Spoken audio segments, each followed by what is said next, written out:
Friends, లగ్గ మూవీలో ఈ song నా మనసుకు ఎంతో కలిసివేసింది.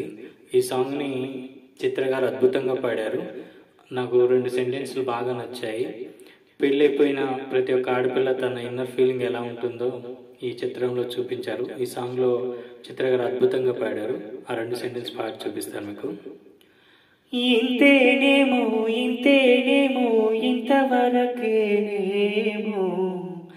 ఇంట్లో నా కదా, అంతేనేమో అంతేనేమో అంతులేని వేదనేమో ఆడపిల్లను కదా. మళ్ళీ తిరిగి అడుగేసేది వచ్చిపోయే చుట్టంలానే, నేను పుట్టి పెరిగిన ఊరికి ఇంకా పైన పొరుగురిదాన్నే. కట్టదాటి గంగ నేడు కంట పొంగినే